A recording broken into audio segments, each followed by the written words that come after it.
Welcome to Tales to Terrify, part of the District of Wonders network.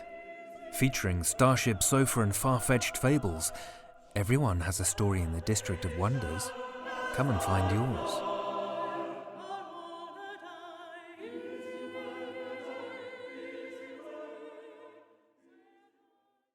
Good evening, children of the night. This will be our third and final episode showing off the nominees for the 2017 Bram Stoker Award for Superior Achievement in Short Fiction. And we've saved the winner for last. Before we hear this terrific story, I thought I'd mention the two stories that we, unfortunately, were unable to gain their rights to air for one reason or another, and nonetheless offer our congratulations for the author's creative achievement. James Chambers' A Song Left Behind in the Aztequia Hills, appearing in Shadows over Main Street Volume 2 from Cutting Block Books, and Mercedes M. Yardley's Loving You Darkly from Friction Magazine number 8 from Tethered by Letters, a non-profit literary publisher. Congratulations to both James Chambers and Mercedes M. Yardley. Children of the Night, take a look for their stories and enjoy the two you won't be hearing at Tales to Terrify. And now, let's get on to what you will be hearing this evening. Lisa Mannetti has won the Bram Stoker Award twice for her debut novel, The Gentling Box, and her short story, Apocalypse Then. She has also been nominated 5 times in both the short and long fiction categories. Her story, Everybody Wins, was made into a short film, and her novella, Dissolution, will soon be a feature-length film directed by Paul Leyden. Her work, including The Gentling Box, 1925, A Fall River Halloween, and The Box Jumper, has been translated into Italian. Her most recent published longer work, The Box Jumper, a novella about Houdini, was not only nominated for a Bram Stoker Award and the prestigious Shirley Jackson Award, it won the Novella of the Year award from This Is Horror in the UK. She has also authored The New Adventures of Tom Sawyer and Huck Finn, 2 companion novellas in her collection, Death Watch, a macabre gag book, 51 Fiendish Ways to Leave Your Lover, as well as non-fiction books and numerous articles and short stories in newspapers, magazines, and anthologies. Forthcoming works include several other short stories, a dark novel about the dial painter tragedy in post-World War I era Radium Girl, and another dark novel, Cultus. Lisa lives in New York in the 100-year-old house she originally grew up in with 2 wily, mostly black, twin cats named Harry and Theo Houdini. Visit her website, www.lisamanetti.com. Visit her virtual haunted house, www.thechanceryhouse.com. Link will be in the show notes to both. Children of the Night, Tales to Terrify is proud to bring you Lisa Manetti's Bram Stoker Award Superior Achievement in Short Fiction winner, Apocalypse Then, originally appearing in Never Fear, the Apocalypse 13/30 books, March 2017.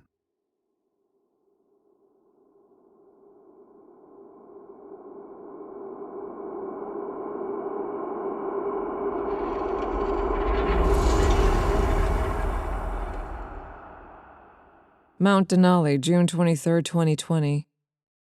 We thought it was just the wind, ceaseless, screaming, bearing frozen death, had already kept us pinned for 2 days in the snow cave we dug at 17,900 feet.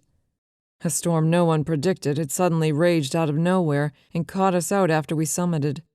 We were only 700 vertical feet above our last camp, the one we'd used as our launch pad to gain the top of Denali. But in a whiteout you can't tell sky from mountain, and the last thing you want to do is step off an unseen, unsensed precipice that will only stop your fall thousands upon thousands of feet lower. Stop you, that is, after the initial shocked shout, after the frantic, futile grab at mere air, after the hideous cartwheels and the final doomed spiral down and down and downward still. "It's not that far to the tents," Drew shouted at us. You have to yell practically in people's ear holes to be heard at all when the wind roars like that. All 4 of us knew that the tents meant safety and warmth and plenty of food, but we also knew that most fatalities on big mountains happen on the descent. At 20,310 feet, that's plenty big. The altitude in this case, where less than half of the oxygen available at sea level is around to stoke you, plays havoc with your mind. You think you're being logical, and you're not. You think you're still strong, but your body is weakening, consuming itself with every step, every second you spend at altitude. For a second, I started to turn away and follow Drew, but Alan pulled at my shoulder. "We don't have a choice!" he screamed. "We have to dig in or we'll die!" I blinked at him and he shook my arm. "Reese," he said, "it's not just the cold. We could all of us be blown right off the mountain if the wind gets any stronger." Suddenly, the excitement, read adrenaline, of standing on top of the tallest mountain in North America was gone. Now I was only tired and worse, drained. All four of us had hacked and chipped at the ice with our axes to hollow out the small cave. Penny and Drew were inside shoving snow and ice back through the entrance. Alan was trying to make the tiny space slightly larger, but not too big or we'd lose whatever heat our bodies could generate. The wind began to swirl and gust, and the temperature began to plummet. Just before I ducked inside, I glanced at the thermometer that was clipped to the fastening on my lime green parka. It read -30 degrees Fahrenheit. Al and I figured by insisting we dig in to get out of the wind and the killing cold, had just saved God knew how many toes and fingers, God knew how many lives. When the actual temperature plummets below -20 Fahrenheit, not including the wind chill factor, your chance of getting frostbite rockets up to 95%. My mother always told me I had graceful hands and pretty feet, and I'd seen too many pictures of what frostbite did to any kind of fingers and toes, pretty or not, like massive swelling to the point of grotesquerie.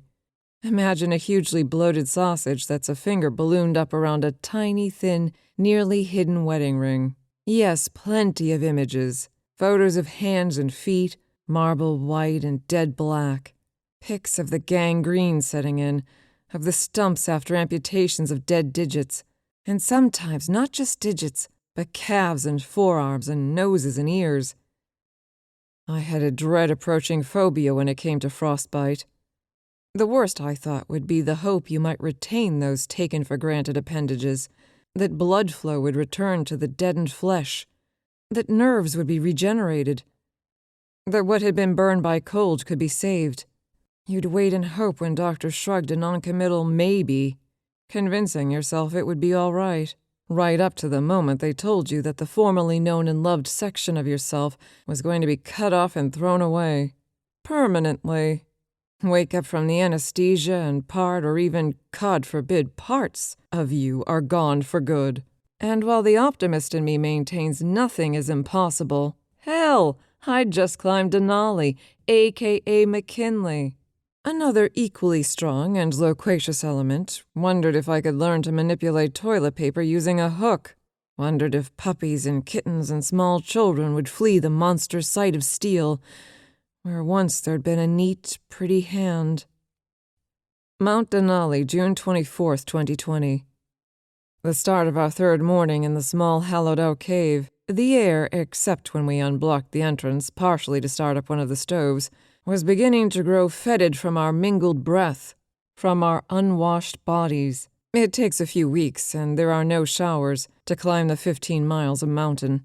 From the stink of the pee bottle.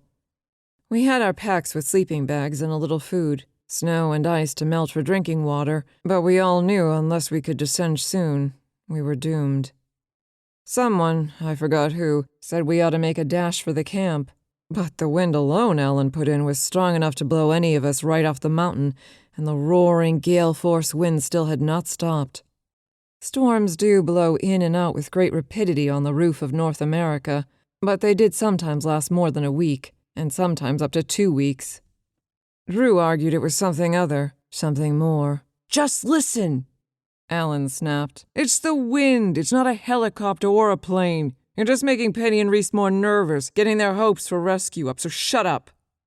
Unlike on Everest, where rescue up high is near impossible, on Denali, planes and copters could make the trip.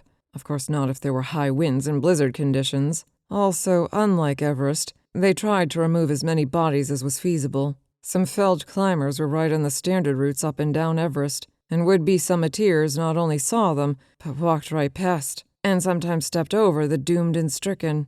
On our mountain, I think there were only about 30 bodies that remained, not like the more than 200 caught out on the highest peak in the world.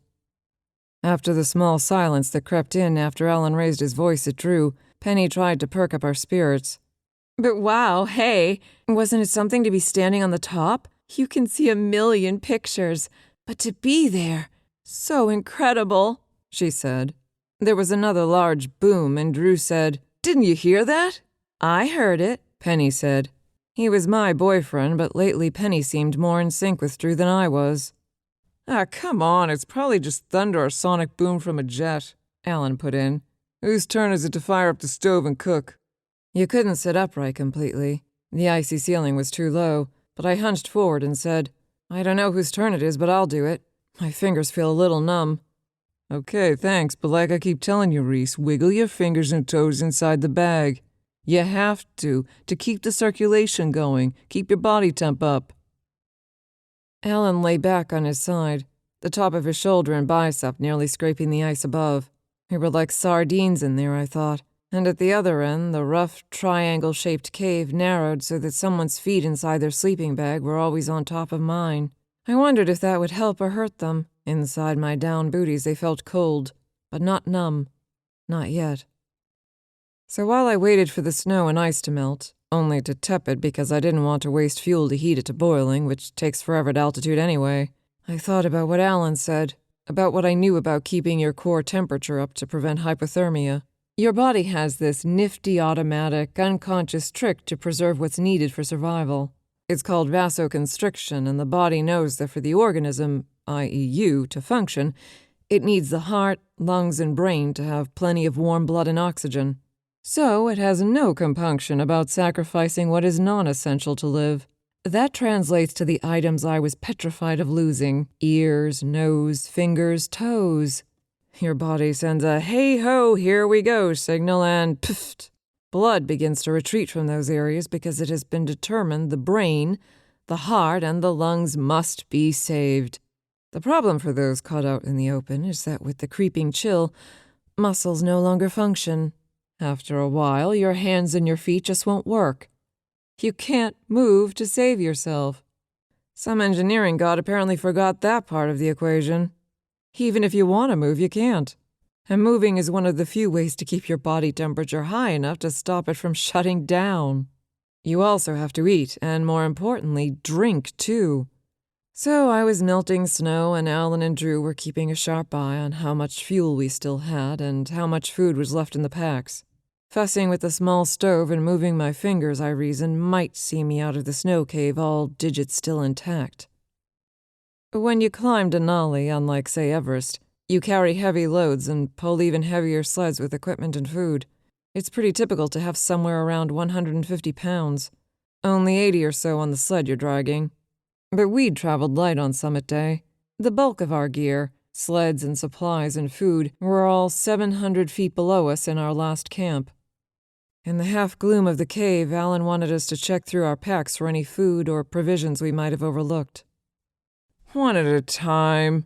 We'll just be jarring and jouncing and aggravating one another. Maybe," he said, "a packet of powdered soup or dehydrated turkey slipped down to the bottom or meandered inside a pocket. Maybe you've got a few hand warmers or a couple of hot rods stashed you forgot about." Penny checked her pack first, hauling out some small items like a pair of goggles, earbuds, a neon blue balaclava, a dorky-looking flexible nose screen. She was slowly and, it seemed to me, haphazardly pawing through stuff no one really needed inside the cave. It was then I began to suspect not only that she wasn't a team player, but that maybe she was keeping something back, hiding something more. That morning she'd been complaining about having a headache and feeling nauseous, the early symptoms of AMS, acute mountain sickness. Left untreated, it can be fatal. Fluid in your lungs can drown you. Swelling in your brain can kill you. Alan had already culled through the pared-down emergency kits we'd brought when we were going lightweight for the summit. and come up with a couple of Diamox and some aspirin, which can help thin blood so it doesn't turn sludgy with the cold and lack of movement. And while none of us had packed closed foam sleeping pads, which would have kept our down bags a layer further away from the ice and therefore drier, she'd packed things I didn't understand why anyone would include when they were trying to get up to the summit and back as quickly and easily as possible. The more you carry up, the harder it is to make the top and get back safely. Cell phones are spotty on Denali, except a few places along the west buttress like Windy Corners, but they were lightweight and thanks to technology took great pictures. So it didn't seem odd that she had the phone. What was odd was that for what was supposed to be a 12-hour trip from High Camp and back, she'd packed solar panels in the charger to power it. Did she think she was going to sit on the summit and wait in the freezing air till it worked so she could call her mother? She certainly wasn't going to use solar power inside the cave or outside in a blizzard. The first time Penny started puking, Alan began to ramp up his efforts to radio the med camp staffed with doctors who were also mountaineers at 14,000 feet. "D-Rap calling Denali 2. D-Rap calling. Do you copy?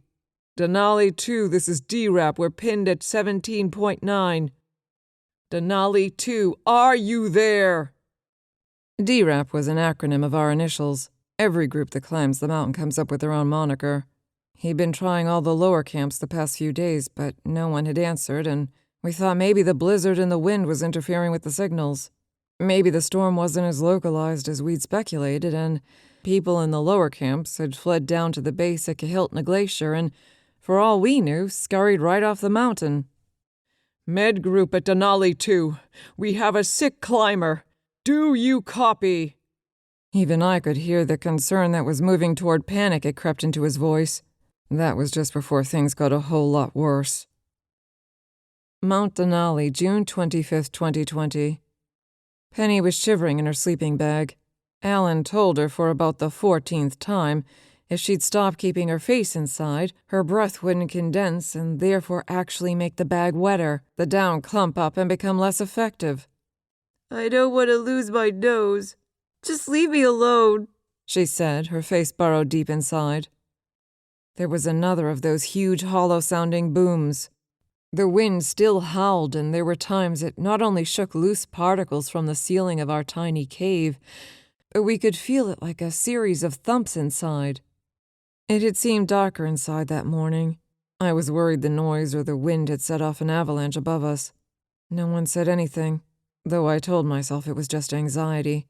Had to be, because the air was still moving around us.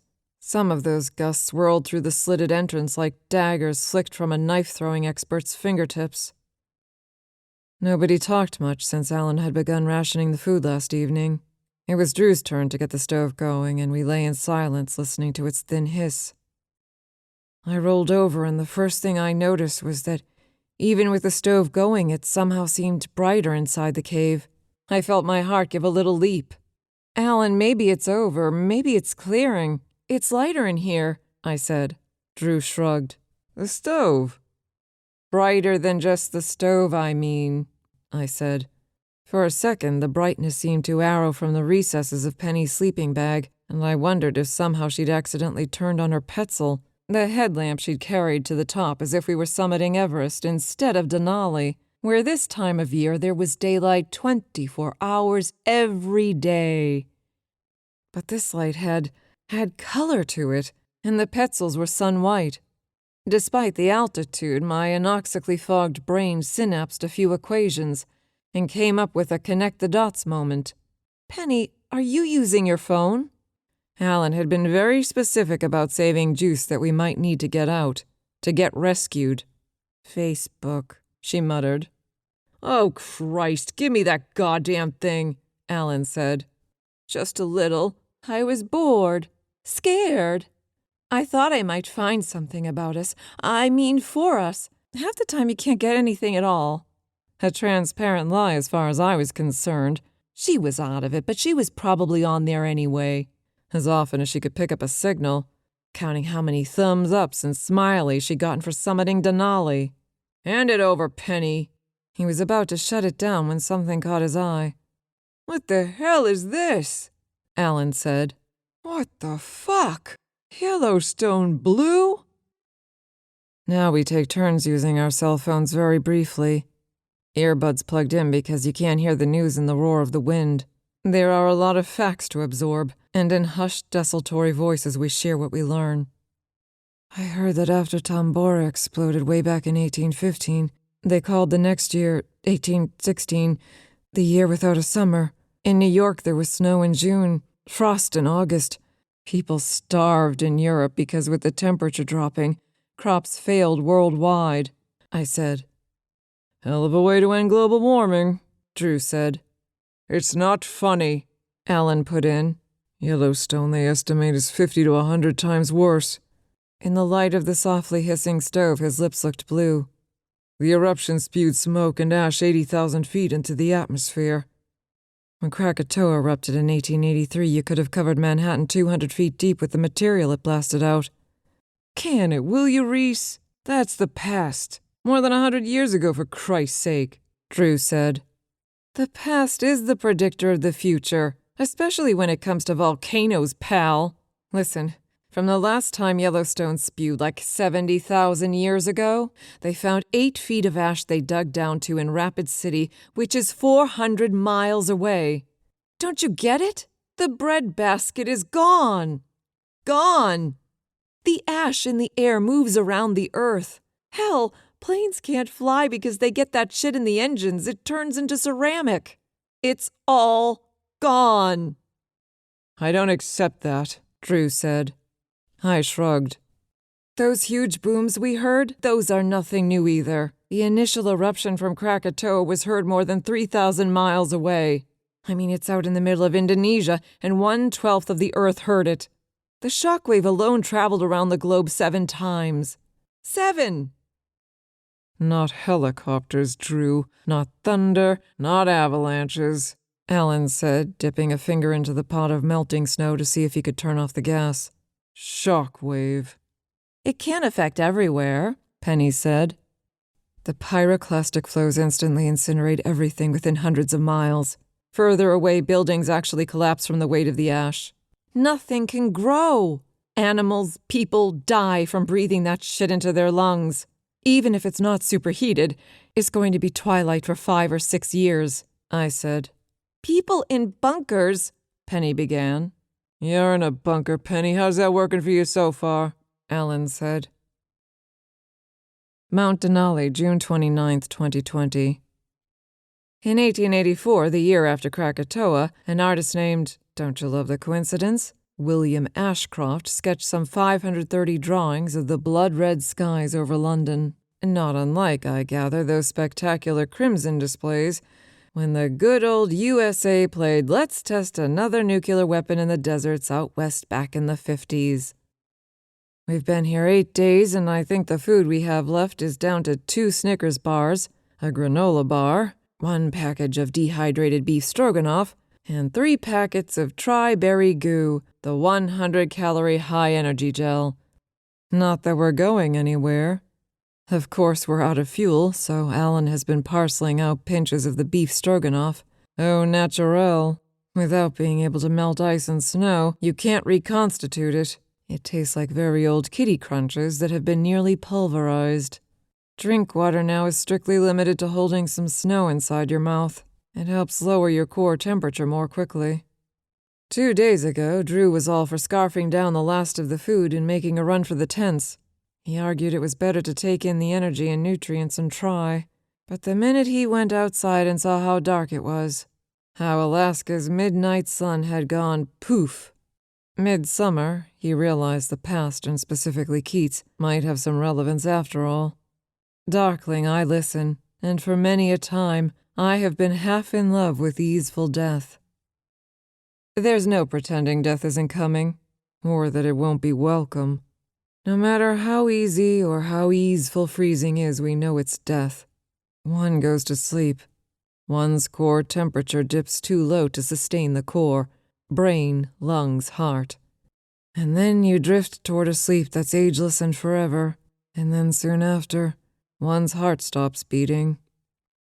A flightless bird that no longer mourns that it never felt its wings beat. its body sore. We've all made little recordings. Sometimes I think about Pompeii and can cheer myself up for half a minute or so. The little artifacts found like the imprint of gold bracelets in a brothel. And who knows if someone who wasn't instantly vaporized or starved or bone-sickened by breathing in Yellowstone ash might find us, our time capsule plastic telephones in 20 centuries. Our recordings, as you will certainly correctly speculate, are all variations of Robert Falconscott's last journey to the Antarctic. Another cold place, now surely colder still. Remember? He wrote, "These rough notes and our dead bodies must tell the tale." It won't be long. The blisters from the frostbite, as the temperature dropped and the wind dropped it further down, have stopped swelling, stopped being a nuisance. Dead flesh cannot generate healing mechanisms like blisters, and in the intense cold and with not even sips of water to moisten our mouths, desiccation like freezing is painless. In an atmosphere of -70 Fahrenheit, spittle, water, and piss all freeze instantly. There will be sleep, and it will be welcome. On June 22, 2020, while we were marooned in an ice cave high on Mount Denali, the volcanoes at Yellowstone National Park and just beyond its borders erupted in fury. The effects cascading ended life as most of the 7 billion on the planet knew it. But let's be clear, there's no one who doesn't come face to face with his or her own apocalypse. The deathbed may be the street mugging, the raging fire, the silence of a nursing home gurney, the third seat on the aisle in a crashing plane, the venom of a snake. 100,000 apocalyptic ways to make an end of your own life, your own soul. It may be violent, it may be gentle, it may be prosaic or gaudy, but it must be. It was apocalypse then, it's apocalypse now.